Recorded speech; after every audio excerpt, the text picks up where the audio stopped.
মুসলমানদের অবস্থা এমন হয়েছে, বিশ্বের সবচাইতে নন্দিত এই কিতাবটা একটু তেলাওয়াত করবার সময়টুকু আমাদের হয় না। ব্যস্ত, we are leading very super busy life. খুব ব্যস্ত আমরা, কোরআন পড়ার সময় নাই। প্রতিদিন যেন একটু তেলাওয়াত করি। রাজি আছেন তো দেবিদ্বারের ভাইয়েরা? প্রতিদিন একটু একটু তেলাওয়াত করা যাবে? আরেকটা কথা সব জায়গায় আমি বলি, মাতৃভাষায় এই কোরআনটাকে আপনাদের জানতে হবে। You have to know the holy Quran, the messages of the holy Quran in your own mother tongue, in your own language, আপনার নিজ ভাষায়। আমাদের ভাষা কি? কথা বলেন, বাংলা। এই বাংলা ভাষায় যেন আমরা কোরআন পড়ি, কোরআন শিখি। কোরআন আল্লাহ কি জানাতে চাইলেন, কি শিখাতে চাইলেন, বাংলা ভাষায় যেন আমরা এটা শিখি, আত্মস্থ করার চেষ্টা করি। দেখবেন মসজিদুল হারামে শায়েখরা যখন নামাজ পড়ায়, শায়েখ আব্দুর রহমান সুদাইস, উনি যখন আযাবের আয়াত পড়ে উনি কাঁদে, কাঁদে না? আবার মুসল্লিরাও পেছন থেকে কাঁদে। এর কারণ উনিও আযাবের অর্থ বুঝে, মুসল্লিরাও অর্থ বুঝে। আমাদের তারাবির নামাজে, এত মসজিদে তারাবি পড়লাম বাংলাদেশে, কোনোদিন কোনো তারাবির নামাজে মুসল্লি আর ইমাম সাহেবের কাঁদতে দেখছেন? কথা কন, কেন কান্দে না? বুঝে নাই কোন দিক দিয়ে আযাব গেল, কোন দিক দিয়ে গজব গেল, কোন দিক দিয়ে জাহান্নাম গেল, কোন দিক দিয়ে ফেরাউন আসলো, কোন দিক দিয়ে ইউসুফ জুলেখার কাহিনী গেল, একটাও বোঝা যায়? কথা বলেন, বোঝা যায় না। ইমাম সাহেবও বোঝে না, আমরাও বুঝি না, কেউ বুঝে না, অর্থ বুঝি না, তাই আমাদের হৃদয়ে টাচ করে না। দেখবেন ওরা আযাবের আয়াত পড়লে কাঁদে, রহমত আর জান্নাতের আয়াত পড়লে ওদের হৃদয়টা ঠান্ডা হয়ে যায়। এই জন্য সালাতে আপনি কি পড়ছেন এটা বুঝতে হবে, সালাতে আপনি কি তেলাওয়াত করতেছেন বুঝতে হবে। আজীবন পড়লেন সামি আল্লাহু লিমান হামিদা, অর্থ কি অনেকেই জানে না, আছে না নাই? এজন্য মাতৃভাষায় কোরআন জানতে হবে, কোরআন তেলাওয়াত মনোযোগ দিয়ে শুনতে হবে, কোরআন পড়তে হবে, পড়ায় দিতে হবে। আপনি কাউকে যদি সূরাতুল ফাতিহাটা শুধু শিখায়া দেন, সে সারা জীবন যতবার সূরা ফাতিহা তেলাওয়াত করবে তার একটা পার্সেন্টেজ সওয়াব আপনার আমলনামায় আছে না নাই? এজন্য কোরআনের আবৃত্তি শিখা, কোরআনের অর্থ জানা মাতৃভাষায়, নিজে কোরআন পড়া, অন্যকে পড়ায় দেওয়া, এবং কোরআনের আন্দোলন করা দরকার আছে না নাই?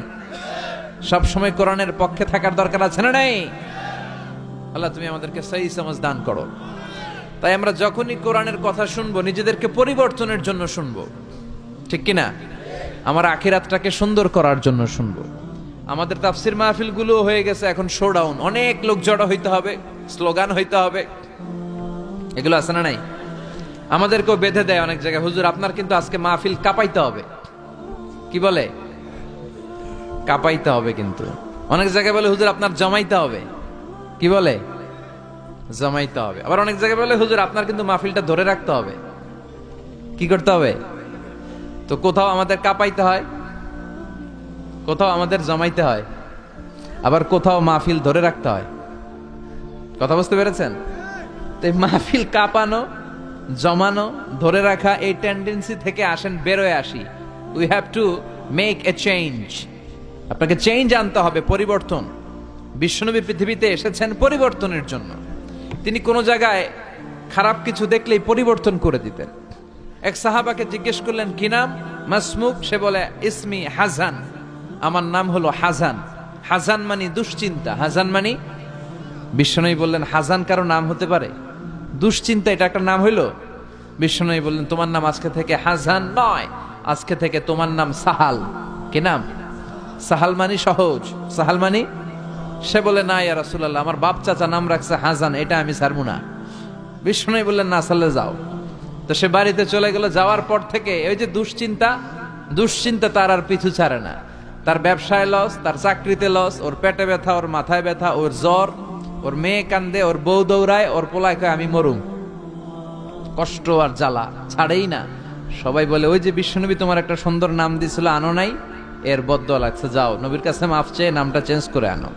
হাজান ফিরে গেল বিশ্বনবীর কাছে, যে বলে ইয়া রাসূলুল্লাহ আমার হাজান নামের দরকার নাই, গোষ্ঠী কিলাই হাজান, আপনি কি নাম কইছিলেন ওটা কোন? আবার বিশ্বনবী বলে আমি বলছিলাম আন্তা সাহাল।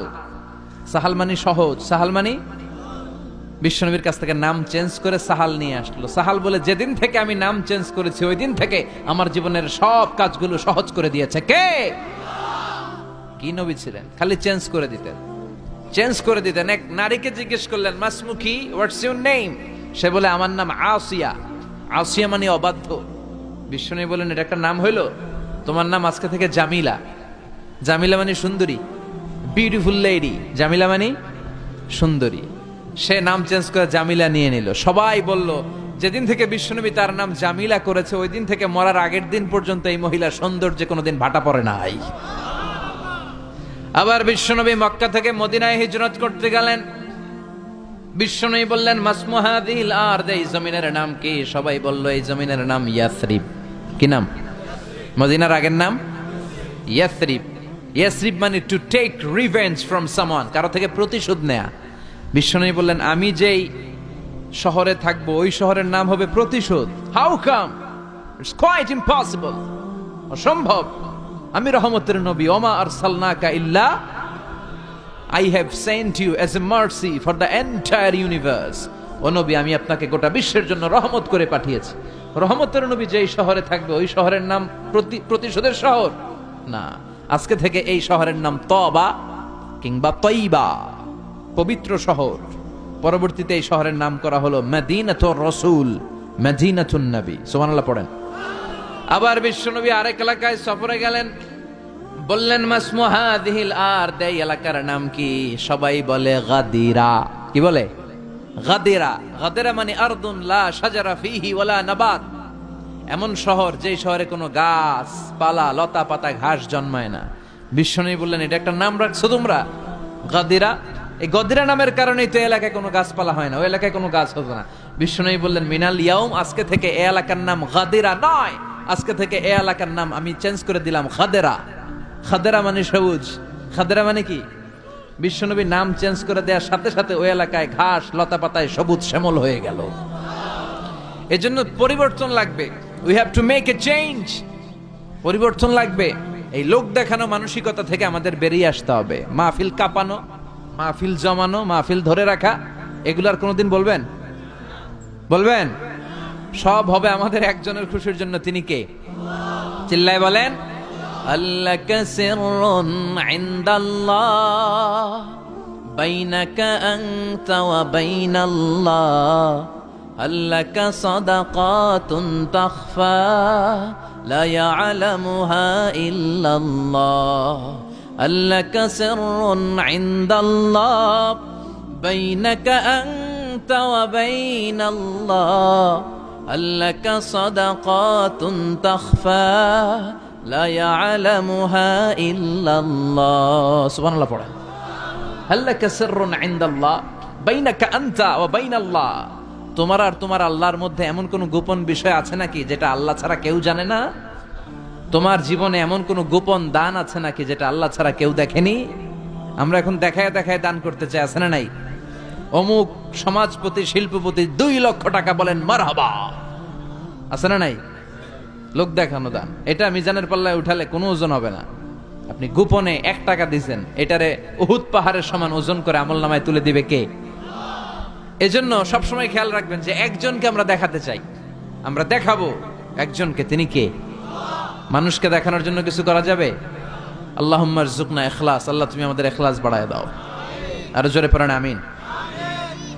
আমরা আজকে সূরাতুল মুলক থেকে কথা শুনবো। মুলক সূরার নাম কি? এই সূরার অনেক ফজিলত আছে। এই সূরা রাত্রিবেলা যারা তেলাওয়াত করবে তাদের কবরের আযাব হবে না। কবরের কথা শুনলে ভয় লাগে না? একদিন মাটির ভেতরে হবে ঘরে মন আমার, কেন বান্ধ দালান ঘর, প্রাণ পাখি উড়ে যাবে পিঞ্জর ছেড়ে, ধরা ধামে সবই রবে তুমি যাবে চলে, বন্ধু বান্ধব যত মাতা পিতা দ্বারা সুত সবই হবে তোমার পরে মন আমার, কেন বান্ধ দালান ঘর। ঠিক কিনা? চলে যেতে হবে, কেউ থাকতে পারবো না। কিন্তু এই জিনিসটা আমাদের স্মরণেই আসে না। এত ব্যস্ততা, এত মায়া জাল, এত মায়ার জালে আমরা আটকে আছি। এত ব্যস্ত লাইফ, সকালবেলা অফিস, বিকেলবেলায় অমুক কাজ, তারপরে অমুক কাজ, একটার পর একটা কাজ চলতেই থাকে। এই ব্যস্ততার কারণে আমাদের জীবনটা সুপার বিজি লাইফ আমরা লিড করছি, আমাদের জন্য সময়ই নাই, কিন্তু চলে যেতে হবে। এজন্য সাইয়েদনা ওমর ফারুক বলতেন, মুতু ক্বাবলা আন তামুতু, মরার আগে একবার মরো। হাসিবু ক্বাবলা আন তুহাসাবু আলাইকুম, তোমার হিসাব নেওয়ার আগে তুমি তোমার একবার হিসাব নাও। আমাদের প্রত্যেকের নিজের একটা হিসাব আছে না নাই? কথা বলেন। নিজে খাতা কলমের মধ্যে একটু লিস্ট করবেন যে আমি জীবনে এই ভালো কাজ করেছি, এই খারাপ কাজ করেছি, আসলে আমার অবস্থানটা কই হওয়া উচিত। নিজে খাটের মধ্যে একবার শটাং হয়ে মরার মতো শুয়ে থাকবেন, ভাববেন যে আমি মরে গেছি। ভাবেন না কি হবে, ছেলেমেয়েরা কান্না করবে, আত্মীয় স্বজন কান্না করবে, মাইকে অ্যানাউন্সমেন্ট হবে, অমুক এলাকার অমুক ভাই আমাদের মাঝে দুনিয়ায় নাই। বিশাল দেবিদ্বারের ময়দানে আপনার জানাজা হবে, খাটিয়াতে করে নিয়ে যাওয়া হবে। শুয়ে শুয়ে ভাববেন, আগে থেকে খুদে রাখা কবরে আপনাকে ফেলে বাঁশ দিয়ে উপরে মাটি চাপা দিয়ে চলে আসবে। অন্ধকার, শুধু অন্ধকার। এই অন্ধকার যেন শেষ হতে চায় না। This is the nature of life. এই তো জীবন। কথা বলেন ঠিক কিনা? তো এগুলো ভাবার দরকার আছে না নাই? বিশ্বনবী বললেন এই সূরাটা এমন সূরা, মানিআতুন মিন আযাবিল কবর। এই সূরা মুলক যারা তেলাওয়াত করবে তাদের কবরে কোনো আযাব হবে। আজকে থেকে সূরাতুল মুলকের তেলাওয়াত করা যাবে? পারা যাবে? পারা যাবে? আসেন না নিজেদেরকে একটু পরিবর্তন করি, আসেন না নিজেদের আমলের ঝুলিতে আরো কিছু বাড়াই, নিজেদের আমলগুলোকে সুন্দর করি, নিজেদেরকে আর একটু পরিচ্ছন্ন করি। প্রতিদিন রাতে সূরাতুল মুলক তেলাওয়াত করবেন ইনশাআল্লাহ। কইতে পারলেন না? 2 নম্বর ফজিলত, শাফাআত লি সাহিবিহা। এই সূরা যারা তেলাওয়াত করবে, এই সূরা তেলাওয়াতকারীর জন্য আল্লাহর কাছে সুপারিশ করবে। 3 নম্বর ফজিলত, খাসামাত আন সাহিবিহা। এই সূরাটা কিয়ামতের দিন এই সূরার তেলাওয়াতকারীর পক্ষে আল্লাহর সাথে তর্ক করবে, ডিবেট করবে। কতক্ষণ? হাত্তা আদখালাহুল্লাহুল জান্নাহ, যতক্ষণ না আল্লাহ তাআলা এই লোকটাকে জান্নাতি বলে ঘোষণা না দেয়। আল্লাহ যতক্ষণ অ্যানাউন্স করবে he is from paradise, he will enter the paradise, আমার এই বান্দা জান্নাতে ঢুকবে, এই সার্টিফিকেট দেওয়ার আগ পর্যন্ত এই সূরা সামনে দাঁড়ায় আল্লাহর সাথে তর্ক করতেই থাকবে। আবার বিশ্বনবী বলেন, মান ক্বারা বিহা ফি লাইলাতিন ফাকাদ আকসারা ওয়া আতাবা। রাত্রি বেলায় যেই ব্যক্তি এই সূরাটা তেলাওয়াত করবে তার রাত্রিটারে বরকতময় করে দিবে কে? এজন্য বিশ্বনবী বলতেন, আমি চাই আমার প্রতিটা উম্মতের হৃদয়ে এই সূরাটা গাথা থাক। আমার নবী চাইতেন আমাদের অন্তরে যেন এই সূরাটা মুখস্থ থাকে। আমরা চাই না? 30টা মাত্র আয়াত। কয় আয়াত? সবাই বলেন কয় আয়াত? প্রতিদিন এক আয়াত মুখস্থ করলে আমাদের পুরো সূরাটা মুখস্থ করতে লাগবে কয়দিন? 30 দিন। 1 মাসের চেষ্টায় সূরাটা মুখস্থ করা যাবে না? দেবিদ্বারের ভাইয়েরা, করা যাবে? আওয়াজ করে পড়েন ইনশাআল্লাহ। এই সূরার মাহাত্ম্য হচ্ছে, এই সূরা আপনার দৃষ্টিভঙ্গিকে চেঞ্জ করবে, আপনার চিন্তার জগতে আন্দোলন তৈরি করবে, আপনার চোখকে খুলে দিবে, আপনার ঘুমন্ত বিবেককে জাগিয়ে দিবে। বিশেষ করে যারা স্রষ্টা নিয়ে সন্দেহে থাকে তাদের জন্য এটার ভিতরে ডোজ আছে, মেডিসিন আছে। ইয়াং ছেলে পেলে অনেকে আমাদের প্রশ্ন করে, হুজুর আল্লাহরে নিয়ে অনেক প্রশ্ন জাগে, স্রষ্টার অস্তিত্ব নিয়ে, আখেরাত নিয়ে, কবরের জীবন নিয়ে আমাদের প্রশ্নের অভাব নাই, কারণ নাস্তিক্যবাদের ছড়াছড়ি আশেপাশে আছে না নাই? ইয়াং যারা আছে তোমাদেরকে একটা বই পড়ার সাজেস্ট আজকে আমি করে যাই। বইটার নাম অনেকে জানে, প্যারাডক্সিক্যাল সাজিদ।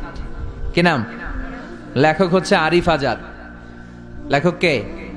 আরিফ আজাদ। বইটার নাম প্যারাডক্সিক্যাল সাজিদ। গত 21শে বই মেলায় এটা দ্য বেস্ট সেলার হয়েছিল, এজন্য নাস্তিকদের মাথা গরম। কথা বলেন। এই বছর সে আরেকটা বের করছে, প্যারাডক্সিক্যাল সাজিদ 2। এটা গতকাল থেকে বই মেলায় পাওয়া যাচ্ছে, 21শে বই মেলায়। এই প্যারাডক্সিক্যাল সাজিদ 1, প্যারাডক্সিক্যাল সাজিদ 2 প্রতিটা যুবকের সাথে সাথে রাখার দরকার, ঠিক কিনা? It's an eye opener for you. এই সূরাটা আপনাদের জন্য আই ওপেনার, চোখ খুলে দিবে। একটু চিন্তা করলেই বুঝবেন যে নাস্তিকদের যুক্তিগুলো খুবই হালকা। ওরা স্রষ্টাকে মানতে চায় না, আল্লাহরে মানতে চায় না। এর কারণ ওরা বলে আনসিন ইজ নাথিং, যেটারে দেখি না ওইটা মানি না। নাউজুবিল্লাহ পড়বেন না? কিন্তু ওরা ওদের জীবনে অনেক কিছু দেখে না, ওরা মানে না। কথা কন। আচ্ছা, আপনি আপনার জীবনে সরাসরি চোখ দিয়ে আমেরিকা দেখছেন? কথা কয় না। তা আমেরিকা যে আছে মানেন না? যারা এখনো হজে যান নাই, যারা এখনো যান নাই, কাবা ঘর নিজ চোখে সরাসরি দেখছেন? টিভিতে না, টিভিতে তো সবাই দেখছি। সরাসরি কাবা ঘর দেখছেন? তো আপনি যে দেখেন নাই, আপনি সৌদি আরব যে আছে কাবা ঘর যে আছে মানেন না? নাস্তিকরা বাতাস খালি চোখে দেখে না, দেখে, কিন্তু নাস্তিকরা বাতাস মানে না। Why do you believe on that? তো বাতাস মানুষ কেন? তোর দাদা তোর বাবা কোনোদিন বাতাস দেখছে? তুই তোর চোখ দিয়ে কোনোদিন বাতাস দেখেছিস? Do you see the air in the atmosphere? উত্তরে বলবেন no. So why do you believe on that? বাতাস বিশ্বাস করো কেন? Do you see the migraine pain when someone feel in his head? কেউ যখন মাথা ব্যথা অনুভব করে বলে যে আমার মাথাটায় প্রচন্ড ব্যথা, ওর যে মাথা ব্যথা দেখা যায়? কথা বলেন। ভাইজানের মাথা ব্যথা প্রচন্ড দেখা যাচ্ছে? মাথা ব্যথা থাকলেও মাথার অবস্থা যা, না থাকলেও এটা দেখা যায় না। So why do you believe on that? মাথা ব্যথা দেখা যায় না তো বিশ্বাস করোস কেন? এগুলো কপাল পড়া, এগুলো হচ্ছে নাম্বার 1 হাদারাম, উল্লুক্কা পাঠা। এদের দলিলগুলো একেবারে নড়বড়ে। কুফানগরীতে এক নাস্তিক ছিল, সে বলে বেড়াতো আমি আল্লাহরে দেখি না তাই মানি না। কুফানগরীর লোকজন বলে আমাদের এক ইমাম আছে নাম নু'মান ইবনু সাবেত, উনার সাথে বসলে তুমি আল্লাহরে দেখতে পাবা। সে বলে তাই, তাহলে তোমাদের ইমামকে ডাকো। সাইয়েদনা ইমাম আবু হানিফা টাইম দিলেন, এই জুমার দিন, আজকে জুমার দিন না, এই জুমার নামাজের পরে ঠিক ভর দুপুরে 2টায় সবাই আমরা একত্রিত হব। নাস্তিকও আসবে, সাইয়েদনা ইমাম আবু হানিফাও আসবে। জুমার সালাতের পরে লোকের বন্যা বয়ে গেল, বাঁধ ভাঙা জোয়ার, অনেক মানুষ। নাস্তিক এসেছে, লক্ষ লক্ষ লোক এসেছে, আসে নাই ইমাম আবু হানিফা। আসে না আধা ঘন্টা, 1 ঘন্টা, 2 ঘন্টা পরে আসছে। নাস্তিক বলে এই তোমাদের ইমাম যার কোনো সময়ের জ্ঞানই নাই, এর সাথে কিসের তর্ক? সাইয়েদনা ইমাম আবু হানিফা বলে ইনদি উযর, আমার ওজর আছে। কি ওজর? সাইয়েদনা ইমাম আবু হানিফা বলেন আমি ঘর থেকে বের হয়ে আসার পথে একটা নদী পার হয়ে আসতে হয়। আজকে এসে দেখি নদীর মধ্যে কোনো মানুষ টানুষ নাই, নৌকা নাই, মাঝি নাই, কিচ্ছু নাই। তো হঠাৎ দেখলাম পাশে বিশাল বড় একটা গাছ, এই গাছটা এমনি এমনি 2 ভাগ হয়ে গেল। হঠাৎ গাছ থেকে এমনি এমনি লম্বা তক্তা হয়ে গেল, এমনি এমনি তক্তাগুলো জোড়া লেগে নৌকা হয়ে গেল।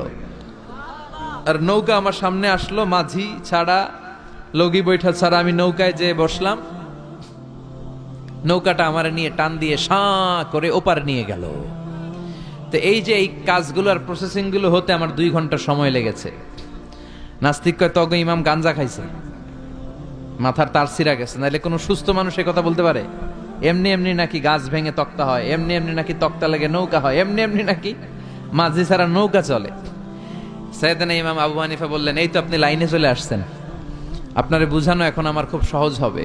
এমনি এমনি গাছ কাটে না করাত ছাড়া, এমনি এমনি তক্তা জোড়া লাগে না, নৌকা হয় না মিস্ত্রি ছাড়া, এমনি এমনি নৌকা চড়ে না মাঝি ছাড়া। তাহলে এত বিশাল বড় আকাশটা কেমন করে এমনি এমনি হলো? জমিনটা কেমন করে এমনি এমনি হলো? সাগর, মহাসাগর, পাহাড়, মরুভূমি কেমন করে এমনি এমনি হলো? এগুলোর একজন স্রষ্টা আছে না নাই? নাস্তিক কয় তাই তো, আসলেই তো আমি হাদারাম, আসলেই তো আমি উল্লুক্কা পাঠা। এইভাবে তো আমি কখনো ভেবে দেখি নাই, এইভাবে তো কখনো চিন্তা করি নাই। ও ইমাম, তুমি আমার ঘুমন্ত বিবেককে জাগিয়ে দিয়েছ, তুমি আমার চোখের সামনের পর্দাটা উঠিয়ে দিয়েছ, তুমি আমার দৃষ্টিভঙ্গিকে পরিবর্তন করে দিয়েছ। ও ইমাম, তুমি আমার চোখ খুলেছ, তুমি আমাকে হক চিনতে সাহায্য করেছ।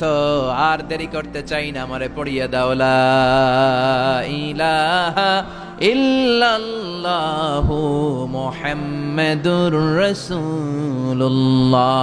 কালিমা পড়ে মুসলমান হয়ে গেছে। আল্লাহু আকবার পড়েন। এমনি নাস্তিকদের জন্য এই সূরার ভেতরে আল্লাহ তাআলা অনেক দিক দর্শন রেখেছেন, জীবন দর্শন রেখেছেন। আল্লাহ বুঝাতে চান যে গোলাম, আমারে চেনার জন্য, আমারে দেখার জন্য তোর ডক্টরেট ডিগ্রি লাগবে না, তোর ব্যাচেলর ডিগ্রি, মাস্টার্স ডিগ্রি লাগবে না। তুই আমার সৃষ্টির দিকে একটু নজর করে তাকা, একটু ঠান্ডা মাথায় চিন্তা করে দেখ, একটু সাগরের দিকে তাকা, একটু নদীর দিকে তাকা, একটু পাহাড়ের দিকে তাকা। তাকালেই তুই বুঝবি সামওয়ান ইজ কন্ট্রোলিং এভরিথিং। একজন এমডি আছে, ম্যানেজিং ডাইরেক্টর, মহা ব্যবস্থাপক, যিনি গোটা বিশ্বের সব ব্যবস্থাপনার আঞ্জাম দিচ্ছেন। চিল্লায় বলেন ঠিক কিনা? আল্লাহ বলে তুই সাগরের দিকে তাকা, পাহাড়ের দিকে তাকা, নদীর দিকে তাকা। সাগরের দিকে তাকালে আমি আল্লাহরে খুঁজে পাবি।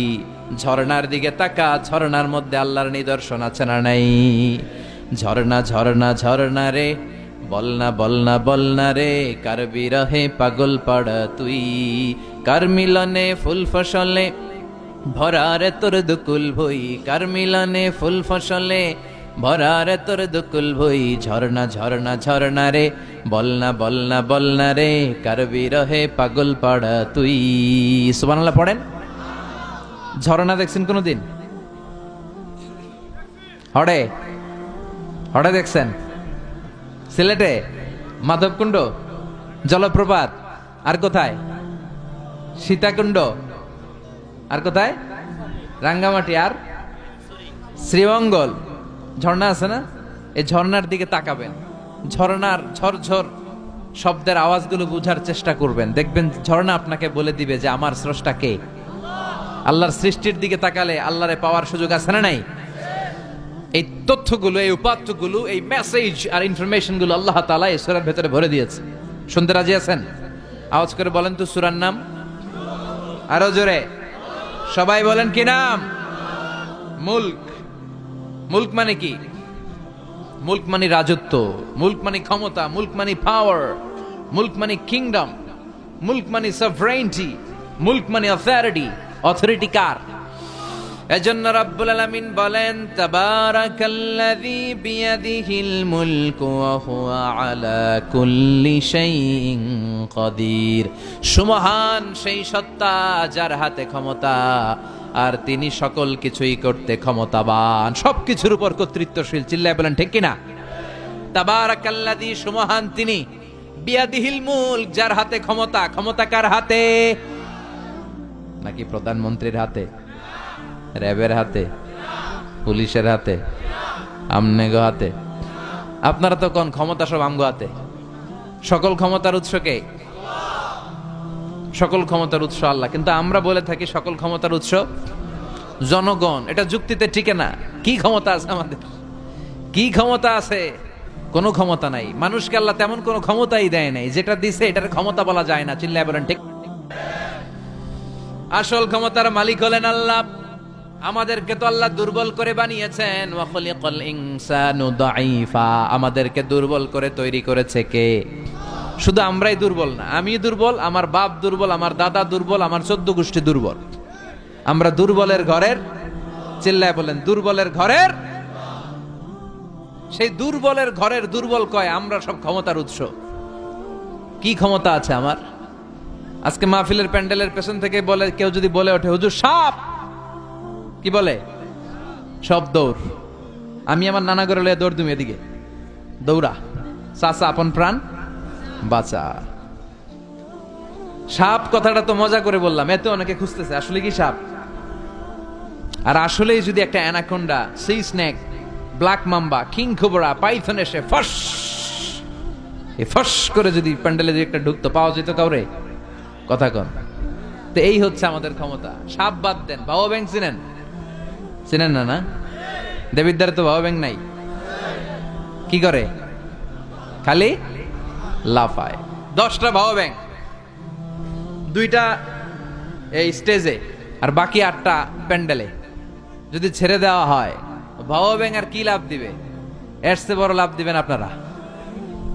বাবা ব্যাংকের চেয়ে বড় লাভ দিয়ে আমরা দৌড়াইতে শুরু করব। কত অসহায় আমরা, কত দুর্বল। বল্লা পোকা, মৌমাছি আমাদেরকে কামড় দিয়ে উড়াল দেয়, এটারে ধরে যে মারমু এটাও পারি না। কুত্তা এম করে কামড়াইলে আমরা কুত্তারে কামড়াইতেও পারি না। কি অসহায়। পিঁপড়া কামড় দিলে আমরা কিছু করতে পারি না। কানের ভিতরে যদি কারো পিঁপড়া ঢুকে থাকে বুঝবেন সে মজাটা কি।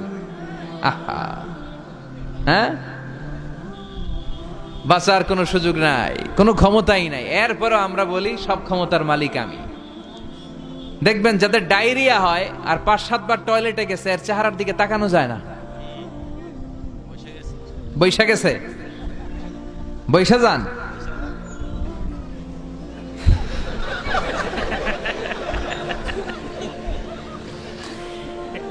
তো এই হইল আমাদের অবস্থা। 5-6 বার টয়লেটে গেলে আর ওর দইরা দাঁড় করানো যায় না। কাই মরে যাইও, আরে সবাই মাফ করে দেন, আই আর হাইতেন না,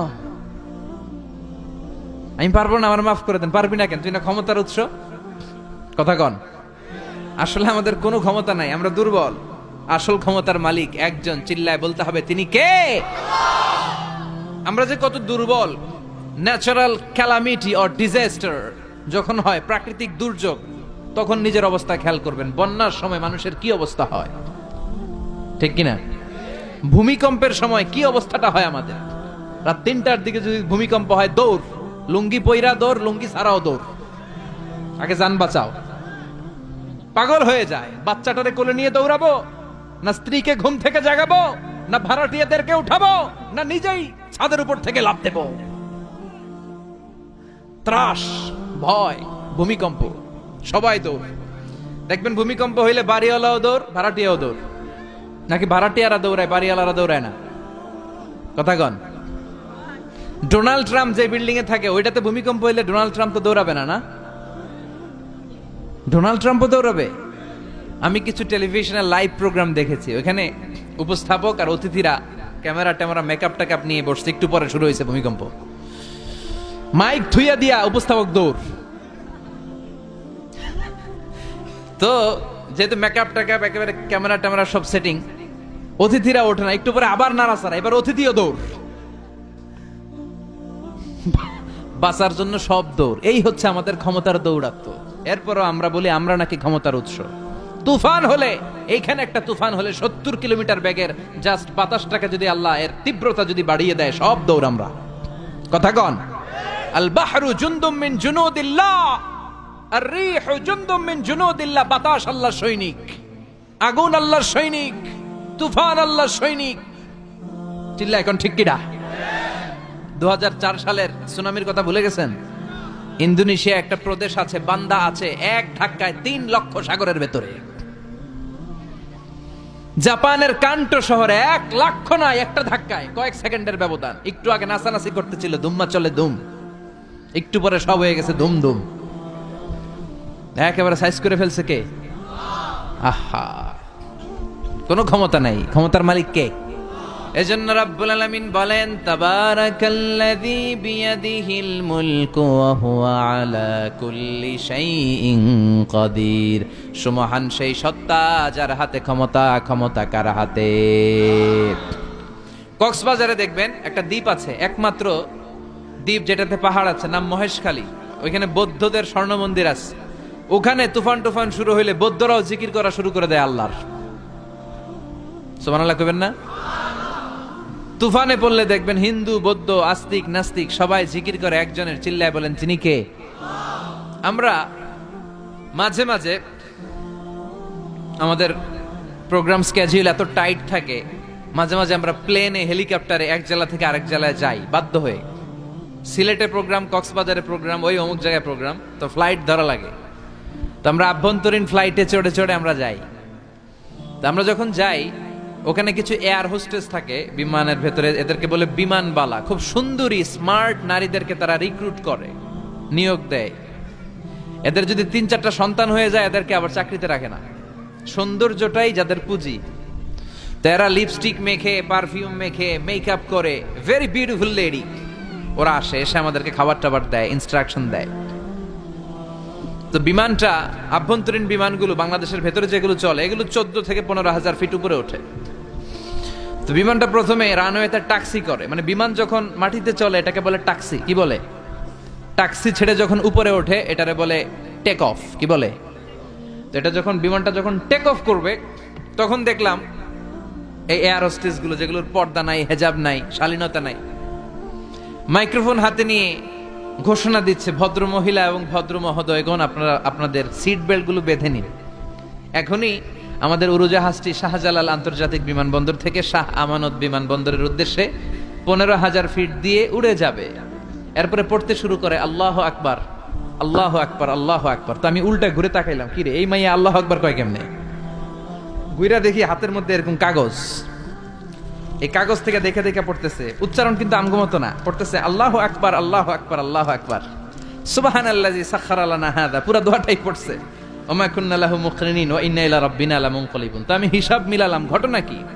লিপস্টিক, মেকআপ, সুটেড, বুটেড, পারফিউম মাখা, হিপ হপ স্টাইলের মেয়ে, এরা আল্লাহু আকবার পড়ে কেন? তো তখনই খেয়াল করে দেখলাম যে বিমানটা এখন ছাড়ছে, জমিন ছেড়ে দিয়ে 15,000 ফিট উপরে যাচ্ছে। ওরা খুব ভালো করেই টের পায়, এই 15,000 ফিট উপরে যখন বিমান থাকবে, ওরে বাঁচানোর কেউ নাই, ওকে রক্ষা করার কেউ নাই। তখন ওর কোনো পাওয়ার নাই, কোনো ক্ষমতা নাই, চিল্লায় বলেন ঠিক কিনা। তখন কোনো সিকিউরিটি নাই। আহা, কি দুর্বল মানুষ। বিমান বাঁকা হয়ে গেলে সবাই চিল্লায় বাঁচাও। যদি জিজ্ঞেস করেন কে বাঁচাবে, বলবে হুজুর আপনি বাঁচান। আছে না নাই? দুর্বল। আসল ক্ষমতার মালিক হলো একজন, চিৎকার করে বলতে হবে তিনি কে। এজন্য রাব্বুল আলামিন বলেন তাবারাকাল্লাযী বিয়াদিহিল মুলকু ওয়া হুয়া আলা কুল্লি শাইইন কাদির। সুমহান সেই সত্তা যার হাতে ক্ষমতা। ক্ষমতা কার হাতে? আমাদেরকে আল্লাহ ক্ষমতা দিয়েছেন, ঠিক, এটা সাময়িক, লিমিটেড, তবে আনলিমিটেড ক্ষমতার মালিক কে? এই যে আমাদের মাননীয় প্রধানমন্ত্রী শেখ হাসিনা নতুন টার্মের জন্য আসছে না? কয় বছর? 5 বছর। কোন দেশে আসে 10 বছর, কোন দেশে 15 বছর। তো এই যে আল্লাহ ক্ষমতার চেয়ারে বসে, আল্লাহ আসছে কয় বছরের মেয়াদে? কথা বলেন। 50 বছর, 100? হ্যাঁ, কয়দিন থাকবে উনি? আজীবন। রাব্বুল আলামিন বলেন হুয়াল আউয়ালু ওয়াল আখিরু ওয়াল যাহিরু ওয়াল বাতিন ওয়া হুয়া বিকুল্লি শাইইন আলিম। আল্লাহ বলে আমি প্রথম, আমার আগে কেউ নাই, ঠিক কি না? ওয়াল আউয়ালু ওয়াল আখির, আমি শেষ, আমার পরে কেউ নাই। আমি প্রকাশ্য, আমি গোপন, সূচনাহীন, অতীত কাল থেকে আমি আল্লাহ ক্ষমতার চেয়ারে বসা, সীমাহীন, ভবিষ্যৎহীন, শেষহীন, ভবিষ্যৎ পর্যন্ত ক্ষমতার চেয়ারে বসে থাকবে কে? আল্লাহ বললেন আমি প্রথম, আমি শেষ। প্রথমে কে? চিল্লায় বলেন। প্রথমে কে? শেষে কে? প্রথমে আল্লাহ আল্লাহ, শেষে ও আল্লাহ আল্লাহ, আকাশে আল্লাহ আল্লাহ, জমিনে আল্লাহ আল্লাহ। সবাই পড়েন। প্রথমে আল্লাহ আল্লাহ, শেষে ও আল্লাহ আল্লাহ, আকাশে আল্লাহ আল্লাহ, জমিনে আল্লাহ আল্লাহ। নিখিল জাহান গায়ে গুণগান, তার নামে গায় আমরাও গাহি তাআলা, হামদে বারি তাআলা, হামদে বারি তাআলা, হামদে বারি তাআলা। সুবহানাল্লাহ পড়েন। তিনিই প্রথম, তিনিই শেষ, তিনি চিরকাল ক্ষমতার চেয়ারে বসে থাকবেন। চিল্লায় বলেন ঠিক কিনা। আবার পৃথিবীতে অনেক দেশে দেখবেন ডেমোক্রেটিক সিস্টেমে ক্ষমতায় আসে, মানে ভোটে জিতে, যেমন আমাদের দেশ। তো আল্লাহ তো ভোটে জিতে আসছে না? আল্লাহ ভোটে জিতে আসছে। অনেক দেশে মোনার্কি সিস্টেম, মানে রাজতন্ত্র, রাজার পোলা রাজা, আল্লাহর বাপ ছিল রাজা, এই জন্য আল্লাহও রাজা। এরকম আল্লাহ চিরকাল, আজীবনের মেয়াদ নিয়ে তিনি ক্ষমতার চেয়ারে বসা। চিৎকার করে বলেন ঠিক কিনা। আবার পৃথিবীর অনেক দেশে দেখা যায় আন্দোলন করে সরকারকে ক্ষমতার চেয়ার থেকে নামানো যায় কি যায় না? পৃথিবীতে এরকম হয়েছে না অনেক জায়গায়? আন্দোলনের ঠেলায় সরকার কয় আমি নাই। আবার মাঝে মাঝে মিলিটারি কু হয়, সেনা বিদ্রোহ, জানেন না আপনারা? তা আমরা পৃথিবীর 700 কোটি মানুষ সবাই মিলে যদি আল্লাহর বিরুদ্ধে আন্দোলনে নেমে যায়, তাইলেই তো আল্লাহর ক্ষমতা শেষ। যাবে না? 700 কোটি মানুষ মিলেও পারা যাবে না। আচ্ছা, জিন জাতি যদি বলে ও মানুষেরা তোদের সাথে আমরাও আছি, মানুষ জিন ভাই ভাই, আল্লাহর আর রক্ষা নাই, আল্লাহর গদি শেষ। আচ্ছা, ফেরেশতারাও যদি বলে ও মানুষ ও জিনেরা তোগুলোকে আমরাও আছি, 3 দলীয় মহাজোট, আল্লাহর চেয়ার উল্টে যাবে নাকি? কথা বলেন। আল্লাহ বলেন ওয়ালাম ইয়াকুল্লাহু শারীকুম ফিল মুলক, আমার ক্ষমতায় কোনো পার্টনার নাই। কুলিল্লাহুম্মা মালিকাল মুলক, আমি ক্ষমতার মালিক, এই ক্ষমতা কেউ ছিনায় নিতে পারবে না। গোটা বিশ্বের সবাই মিলে যদি আমার বিরুদ্ধে আন্দোলন করিস, আমার ক্ষমতার 1 ইঞ্চিও কমবে না। চিল্লায় বলেন ঠিক কি না। সে আল্লাহ বললেন তাবারাকাল্লাযী বিয়াদিহিল মুলকু ওয়া হুয়া আলা কুল্লি শাইইন কাদির। সুমহান সেই সত্তা যার হাতে ক্ষমতা। ক্ষমতা কার হাতে? ওয়া হুয়া আলা কুল্লি শাইইন কাদির, তিনি সব বিষয়ে ক্ষমতাবান। ফাআলুল লিমা ইউরিদ, যা চান তিনি তাই করতে পারেন। তিনি কে? তিনি পাহাড়কে দরিয়া করতে পারেন, দরিয়াকে পাহাড় করতে পারেন, ধনীরে গরিব বানাতে পারেন, গরিবরে ধনী বানাতে পারেন, সম্মানিতকে অপমানিত করতে পারেন, অপমানিতকে সম্মানিত করতে পারেন। চিৎকার করে বলেন ঠিক কি না। তিনি ক্ষমতার মালিক।